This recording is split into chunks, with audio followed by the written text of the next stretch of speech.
और किसान पाठशाला का जो कार्यक्रम है उसमें है 0 किलो से गेहूं की बुआई। और हम लोग पहले भी कार्यक्रम आए थे यहाँ पर और इसकी खेती के बारे में हम लोग बहुत सारी बातें की थी। और अभी के समय में जो हमारा गेहूं का जो अभी का समय है, अभी क्या है कि गेहूं में बाली आ गई है और अब गेहूं में बाली जो आ गई उसमें दाने बन रहे हैं।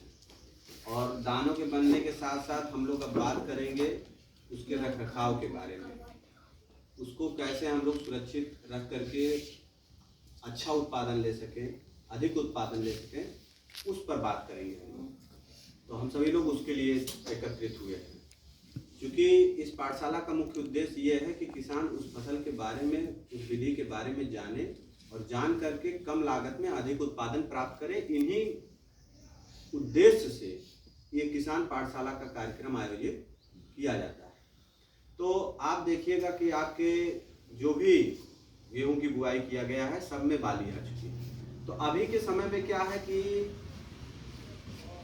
चूहा खेत में लगने की काफी संभावना बढ़ जाती है।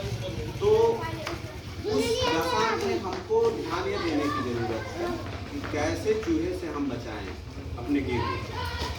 तो उसके लिए आप सभी लोग जानते होंगे कि दुकानों पे जो कीटनाशक दुकान है, इसी से संबंधित प्रतिष्ठान है, वहाँ पर एक दवा आती है जिंक फास्फाइड। आप जाइएगा, कहिएगा कि हमको चूहा मारने वाली दवा आती है जिंक फास्फाइड, आप उसको मांगिएगा। उसको क्या करना है, उसको लेना है और ले करके जो मूड़ी होता है, भूजा जो होता है चावल वाला, उसको लेना है थोड़ा सा। और जैसे जितना बड़ा आपका खेत है, 10 कट्ठे का है, 20 कट्ठे का है, 5 कट्ठे का है, उसके अनुसार जो है जहाँ लगे कि चूहा लगने वाला है, लक्षण उसका दिख रहा है, तो वैसे दशा में आपको क्या करना है कि मूड़ी लिए, मूड़ी में थोड़ा सा सरसों का तेल डालें, ठीक है, थोड़ा सा नमक डाल दिए, हल्का सा ऊपर से पाउडर फॉर्म में जो होता है नमक, और उसमें जो दवा आप जिंक फास्फाइड लाए हुए हैं उसको आप डाल दीजिए। और डाल करके पहले सरसों का तेल, फिर थोड़ा सा नमक, फिर उसके बाद आप जिंक फास्फाइड जो दवा है उसको डाल करके डंडे से उसको मिलाना है। हाथ से छूना नहीं है क्योंकि वो विषैला होता है। तो डंडे से उसको मिला करके, और उसके बाद जहाँ जहाँ आपको लक्षण दिख रहा है कि चूहा यहाँ पर सुरंग बनाया हुआ है, छेद बनाया हुआ है खेत में, आशा है कि यहाँ पर लग सकता है, तो वहाँ पर जो है कागज में जो खराब पेपर होता है उस पर जो है वहाँ पर रख करके और वहाँ आप जो है इसको रख दीजिए।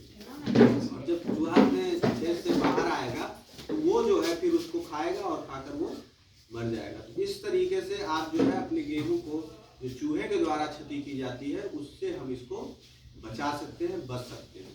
तो इससे हमारा उत्पादन बढ़ सकता है, क्योंकि बहुत काफ़ी मात्रा में देखने को मिलता है कि जो गांव के आसपास का जो खेत होता है उसमें बहुतायत मात्रा में चूहे लगते हैं। तो इसलिए आप सभी लोग चूहे के ऊपर से बच सकते हैं। दूसरी चीज, एक चीज और ध्यान दीजिएगा कि गेहूं में जो किसान भाई बीज उत्पादन की दृष्टि से कर रहे होंगे, तो अभी के समय में आपको एकदम क्लियर दिख रहा होगा गेहूं के खेत में कि कौन सा गेहूं का पौधा जो हमने वैरायटी लगाया है, प्रजाति लगाया है, कौन सी प्रजाति जो है हमारा मतलब हमने लगाया है उस पे समानता एक बराबर होगा, उसका जो ऊंचाई होगा, जो हाइट होगा वो एक बराबर होगा।